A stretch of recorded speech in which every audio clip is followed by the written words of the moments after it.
This episode is brought to you by FX's The Beauty Official Podcast. Join host Evan Ross Katz on the official podcast for FX's hottest new series, The Beauty, taking you behind the scenes with its amazing stars as they discuss the show's most jaw-dropping moments. Featuring Evan Peters, Anthony Ramos, Jeremy Pope, Ashton Kutcher, Rebecca Hall, Bella Hadid, Meghan Trainor, Isabella Rossellini, Jessica Alexander, and Ari Grainer. Search FX's The Beauty wherever you listen to podcasts. Hi, Unpacked listeners. It's your host, Aislinn Green. If you listened to our September 12th episode, you know that Afar is celebrating its 15-year anniversary this year. I've been with the company for 10 of those years, and I love that Afar has always been rooted in the power of experiential travel. As we reflect on the past 15 years of Afar, we're celebrating our legacy and our commitment to making travel a force for good. So, for the next 4 months, we're dipping into the archives of our other podcast, Travel Tales, which celebrates the life-changing power of travel. Many of the episodes you'll hear started out as a story in the print magazine, like this episode from author Eric Weiner. Eric has written several stories for Afar, but he's more widely known as the author of several books, including The Geography of Bliss about the happiest places on Earth. That book was recently adapted into a travel show featuring Rainn Wilson of The Office fame. Eric has always struggled with time and feeling crunched for time, so he looked for the slowest form of travel he could find, which turned out to be Amtrak. So he embarked on a cross-country train trip to discover what the rails can offer a perpetually rushed traveler.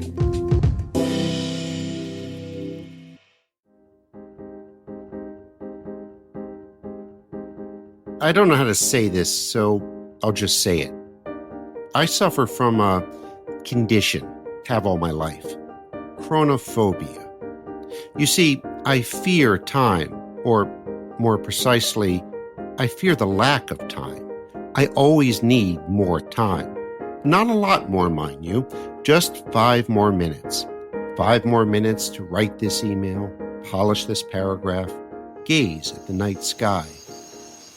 My chronophobia kicks in first thing in the morning when my alarm goes off.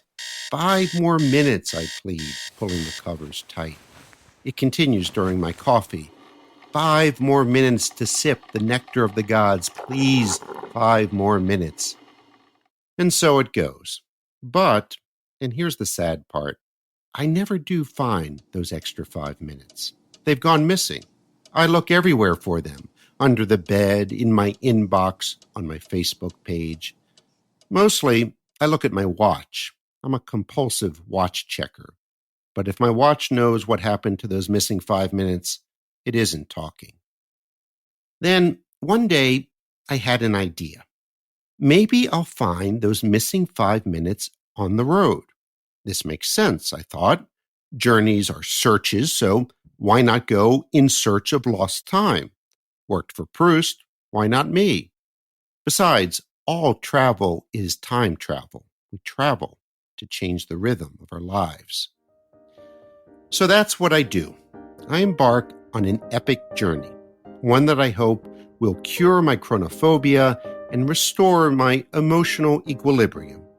That's a lot to ask of a journey, I know, but people have been asking a lot of journeys since at least the time of Homer, the Greek, not the Simpson. Yes, a journey. But where? I'm sure I could go to the obvious destinations, Miami Beach or Tahiti, laid-back places where you'd expect to find those fugitive 5 minutes. But no, I decide to go somewhere truly exotic, Amtrakistan. You see, I decided to take a train from Washington, D.C. to Portland, Oregon. A journey that takes 4 days and 3 nights, roughly 12 times longer than flying. So, one afternoon, I clambered on board Amtrak's Capital Limited at Washington's Union Station. I hauled my luggage down a narrow aisle, then discovered I'd been assigned the last roomette on the last car of the train, the Caboose of the Caboose. Now, I didn't know what my cabooseness said about me, but I was pretty sure it wasn't anything good. So I settled into my roomette, was more et than room. Cozy, if you're feeling generous. Coffin-like, if you're not. I have to give Amtrak credit, though. My roomette was a marvel of spatial efficiency. In an area smaller than that of a Honda Accord, Amtrak managed to squeeze 2 beds, a table, which doubled as a checkerboard, reading lights, pillows, blankets, coat hangers, a magazine rack, a trash bin, and a closet so svelte I didn't notice it until Indiana. We'd been traveling for 30, maybe 45 minutes when the train suddenly stopped. I didn't know why, and I really wanted to know why. I always want to know why. Why have we stopped? Silly question. In Amtrakistan, one does not ask why. Why is the cafe car open some mornings but not others? Why do freight trains carrying coal, gas, garbage have the right-of-way over trains like ours, carrying actual sentient beings? Why? It just is. It's a strange foreign land, Amtrakistan. Even the kinetics are unusual. Sure, I experienced a gentle rocking motion, but also other sensations, including, but not limited to, the lateral lurch, the sudden jolt, and the undulating roll, aka the wave. Like I said, a strange place, Amtrakistan, but a wealthy one, too, rich in one natural resource. No, not oil or gold, but time. Amtrakistan is awash in time. I felt as if the laws of physics were altered. Sometimes events happen more quickly, a sudden jolt, for instance, but usually they unfolded more slowly. The coffee took a bit longer to brew. The sliding doors between cars slid more slowly, as if they were thinking about it. There was none of the temporal whiplash I experience in a plane at 30,000 feet. There's a reason the term train lag does not exist. Traveling like this, at human speed, an otherwise invisible world revealed itself. Wheat fields that really are golden, and country roads, and baseball diamonds, and old fairgrounds dismantled and forlorn. Barns, more barns than I, a child of Baltimore, have seen in my life, and graffiti, marvelous explosions of color and form. For hours I planted myself by the stern window, the caboose of the caboose, and watched the world retreat, like a movie that's perpetually ending but never does. The strange thing is, I wasn't looking at anything in particular. Sure, I registered the passing landscapes, trees, fields, shuttered factories, but I made no demands of the scenery. Be beautiful, damn it! And it made no demands of me.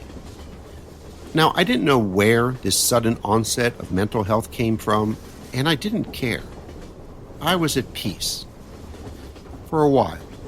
But then, about 2 days into the journey, somewhere in Wisconsin, I think, I got antsy. I decided to rearrange my roomette, moving my luggage from nook to cranny, then back to nook again. Then I fretted, big time. Nobody frets like me. Really, I'm a tremendous fretter. World class. Ask anyone. By Minnesota, I realized this was silly. I wasn't going to change Amtrakistan.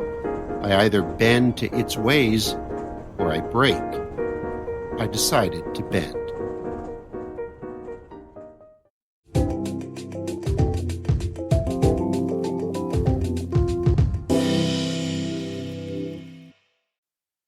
This episode is brought to you by Indeed. Stop waiting around for the perfect candidate. Instead, use Indeed sponsored jobs to find the right people with the right skills fast. It's a simple way to make sure your listing is the first candidates see. According to Indeed data, sponsored jobs have 4 times more applicants than non-sponsored jobs. So go build your dream team today with Indeed. Get a $75 sponsored job credit at Indeed.com/podcast. Terms and conditions apply.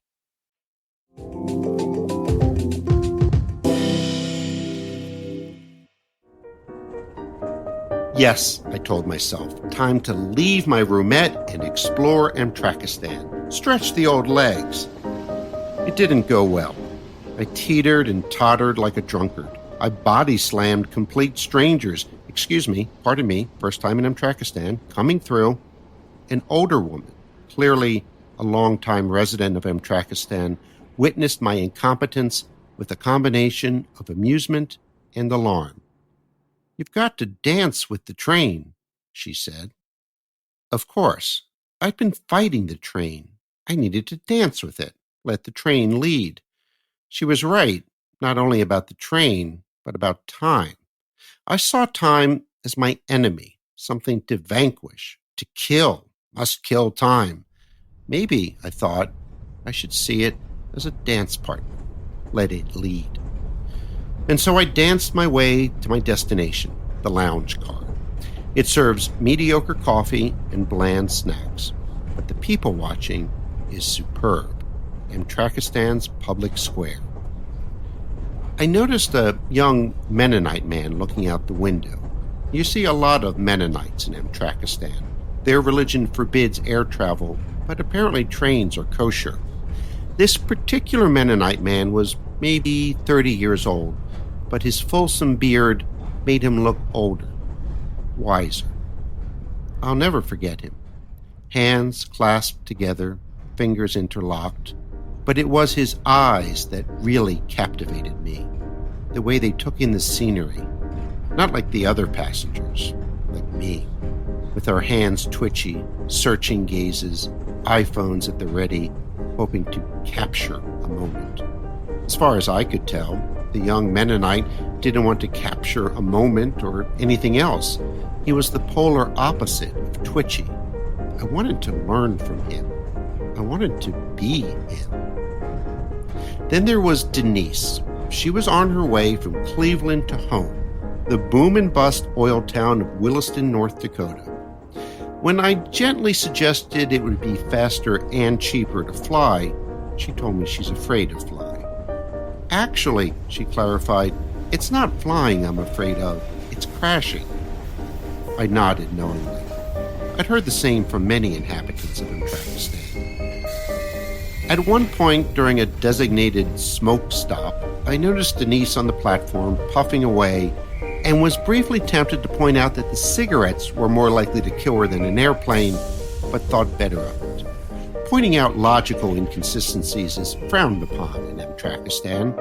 Besides, Denise was clearly enjoying her time on board, thumbing through magazines, looking out the window in a kind of benign stare, talking to strangers. We talked for a long time, Denise and I. We talked about how she once lived in a camper for a year. We talked about the hard winters in North Dakota and how she tries to grow apple trees, but the frost always kills them. We talked about her twin girls, 13 years old, and growing up way too fast. The train finally approached Williston, a muddy, broken town crisscrossed with stilled oil rigs that looked like sleeping dinosaurs. As we slowed to a stop, an unexpected sadness crept up on me. We're not friends, Denise and I know that, but we connected, something that would not have happened at 35,000 feet. Up there we would have sat in silence or exchanged some pleasantries or engaged in a passive-aggressive tussle over precious armrest space.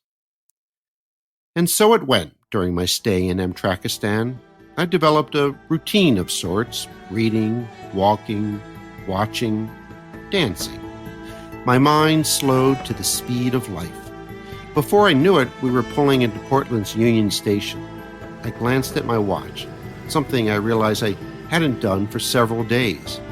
We had traversed 2,806 miles, across 12 states, 4 time zones, and countless ecosystems, all without breathing stale, pressurized air or fighting over an armrest.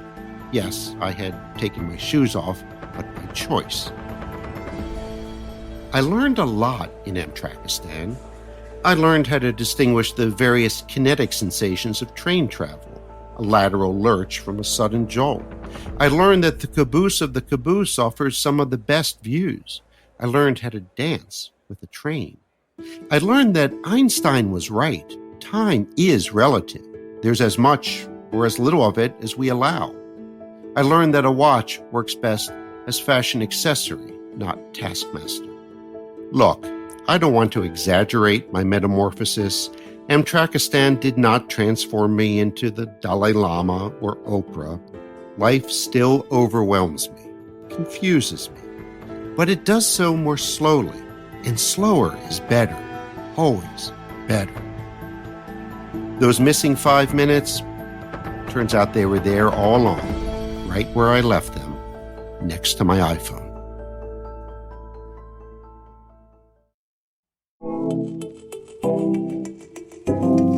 Thanks for listening to our celebration of 15 years of Afar.